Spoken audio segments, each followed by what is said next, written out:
আসসালামু আলাইকুম, স্বাগত জানাচ্ছি শারমিন কিচেন অ্যান্ড ব্লগ চ্যানেলে আরও নতুন একটি ডেজার্ট আইটেম দেখার জন্য। আজকে আমি তৈরি করে দেখাবো লিচুর পুডিং।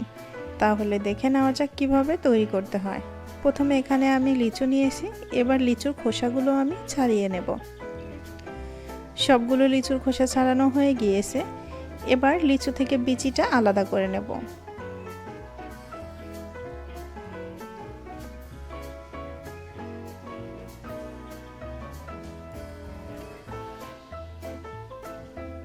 সবগুলো বিচি আমি সেমভাবে আলাদা করে নিয়েছি।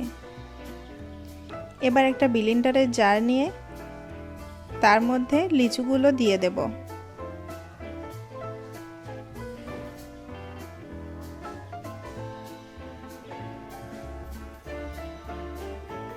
আর দিয়ে দেব 1 কাপ পানি। পানিটা দিয়ে খুব ভালোভাবে ব্লেন্ড করে নিতে হবে। ব্লেন্ড করা হয়ে গিয়েছে, এবার একটা ছাঁকনির সাহায্যে খুব ভালোভাবে ছেঁকে নেব।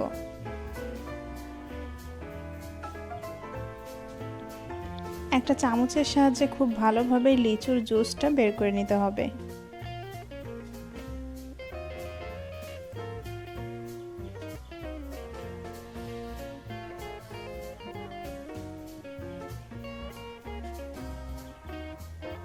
লিচুর জুসটা বের করা হয়ে গিয়েছে।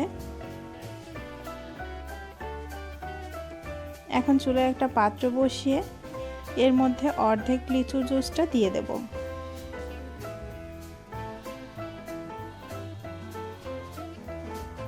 আর বাকিটা আমি রেখে দেব। এখন দিয়ে দেব 1 চা চামচ agar agar powder. Agar agar পাউডারটা খুব ভালোভাবে লিচুর জুসের সাথে মিশিয়ে নিতে হবে।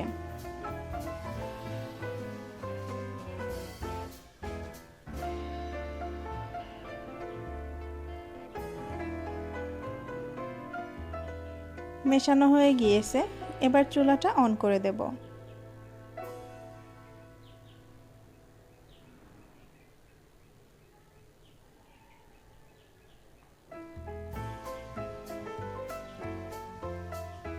চুলাটা অন করে দিয়ে অনবরত নাড়তে থাকতে হবে। বলক এসে গিয়েছে, আরও কয়েকটা বলক তুলে নেব।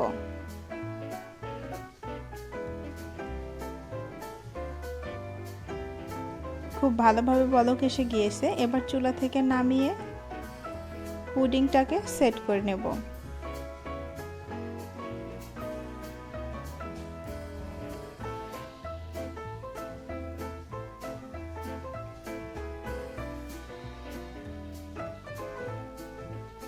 তার জন্য এখানে আমি একটা পাত্র নিয়েছি।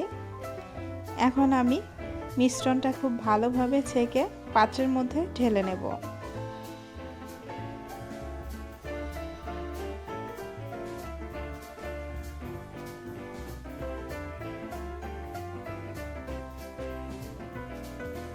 একটা চামচের সাহায্যে আবারও জেলিগুলো বের করে নেব।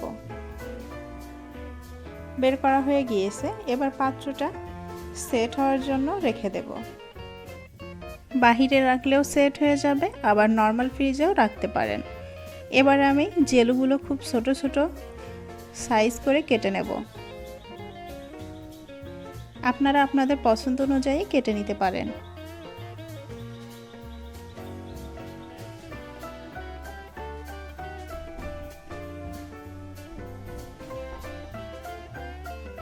এবার একটা প্যাচুলা দিয়ে খুব ভালোভাবে জেলগুলো উঠিয়ে নেব।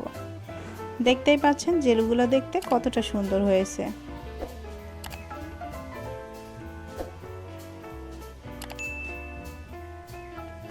চুলায় আবারও পাত্র বসিয়ে দিয়েছি। বাকি অর্ধেক যে আমি লিচুর জুসটা রেখেছিলাম ওইটা দিয়ে দেব। আর দিয়ে দেব 1.5 কাপের মতো পানি।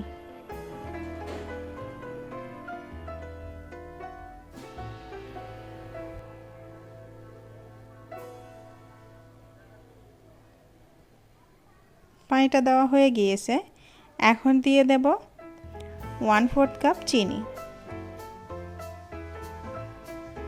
আর দিয়ে দেব 2 চা চামচ আগার আগার পাউডার।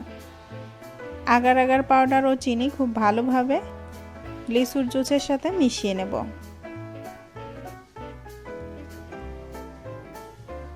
মেশানো হয়ে গিয়েছে, এবার চুলাটা অন করে নেব।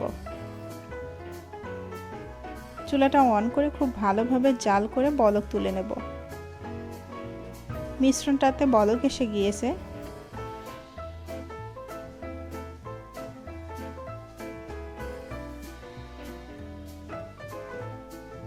খুব ভালোভাবে কয়েকটা বলক উঠিয়ে নিতে হবে। এবার চুলা থেকে নামিয়ে পুডিংটা সেট করে নিতে হবে। আবারও একটা ছাঁকনি দিয়ে খুব ভালোভাবে ছেঁকে নেব, যাতে কোনো প্রকার লাম্পস না থাকে।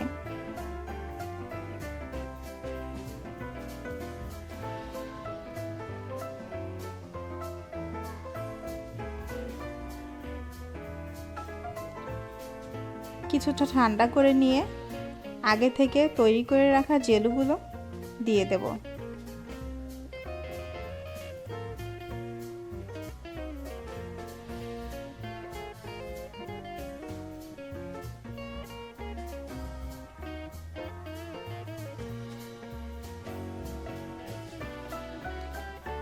জেলগুলো দেওয়ার আগে পুডিংটা একেবারে ঠান্ডা করা যাবে না, হালকা ঠান্ডা করে নিলেই হয়ে যাবে। সবগুলো জেলু দেওয়া হয়ে গিয়েছে। এবার পুডিংয়ের মিশ্রণের সাথে খুব ভালোভাবে জেলুগুলো মিশিয়ে নেব। মেশানো হয়ে গিয়েছে। এবার পুডিংটাকে সেট হওয়ার জন্য রেখে দেব। পুডিংটা সেট হয়ে গিয়েছে, আমি হাত দিয়ে দেখে নিচ্ছি। দেখেন একদম পারফেক্টভাবে সেট হয়ে গিয়েছে। এবার একটা চাকু দিয়ে সাইডটা আমি খুলে নেব।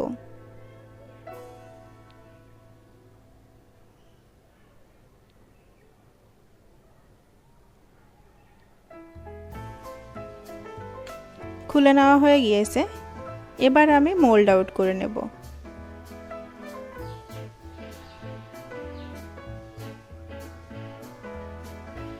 মোল্ড আউট করা হয়ে গিয়েছে, রেডি হয়ে গেল লিচুর পুডিং। আমার রেসিপিটি হুবহু ফলো করলে একদম পারফেক্টভাবে লিচুর পুডিং তৈরি করতে পারবেন। আর আমার রেসিপিটি ভালো লাগলে একটা লাইক দিবেন, ফ্রেন্ডস অ্যান্ড ফ্যামিলির সাথে শেয়ার করবেন আর সাবস্ক্রাইব করে পাশেই থাকবেন। আমি পুডিংটা কেটে দেখিয়ে দিচ্ছি।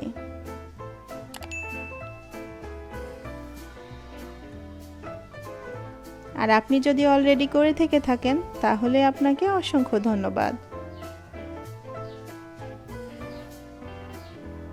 এবার পুডিংটা আমি খেয়ে দেখিয়ে দিচ্ছি।